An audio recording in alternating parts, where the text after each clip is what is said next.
È una delle date fondanti, assieme al 2 giugno e al 25 aprile, della storia d'Italia, e il 4 novembre, giornata delle Forze Armate, è in ricordo dei caduti della Prima Guerra Mondiale. Ad Agrigento, alla Villa Bonfiglio, tradizionale cerimonia di deposizione di corone di fiori, presenti tutte le massime autorità istituzionali, dal prefetto ai comandanti delle forze dell'ordine, sindaci e commissario straordinario della provincia. Un momento importante per ricordare i tanti militari italiani impegnati in missioni di pace, in zone di guerra, molti dei quali hanno anche perduto la vita,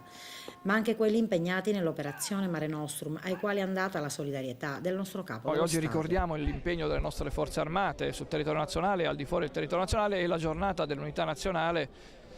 che sono entrambe circostanze che fanno riferimento ai valori più alti che la nostra Repubblica esprime, che non vanno ovviamente dimenticati. Un momento particolare, visto anche l'impegno dell'Italia e dell'Europa sul fronte dei migranti. Beh, è una circostanza in più questa, per ricordare, lo ha fatto anche il nostro Presidente della Repubblica nel messaggio che ha voluto indirizzare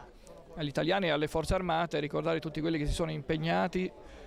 anche in occasione dell'ultima tragedia del mare, quella di Lampedusa del 3 di ottobre,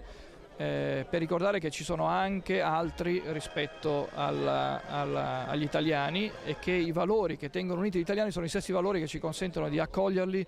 con intensità e con affetto e con amore, vorrei dire. Il doveroso ricordo di chi ha perso la vita per difendere la patria e allo stesso tempo un momento di riflessione per tutti noi cittadini italiani, al di là dei ruoli istituzionali che ciascuno di noi ricopre, per farci comprendere l'importanza della coesione nazionale in momenti difficili. Oggi viviamo un momento in cui dobbiamo provare a rendere più europea questa nostra Italia e immaginare che il sacrificio dei nostri nonni, dei nostri padri, possa servire per creare quell'idea di diritti, di circolazione delle libertà all'interno non solo del nostro paese Italia, ma di una comunità internazionale. Dopo la lettura dei messaggi del Presidente della Repubblica Napolitano e del Ministro della Difesa, eseguiti l'inno nazionale e canti patriottici degli alunni dell'Istituto Esseneto, un'occasione per le nuove generazioni per ricordare il passato e per costruire il futuro. In questo periodo di notevoli cambiamenti sono impegnate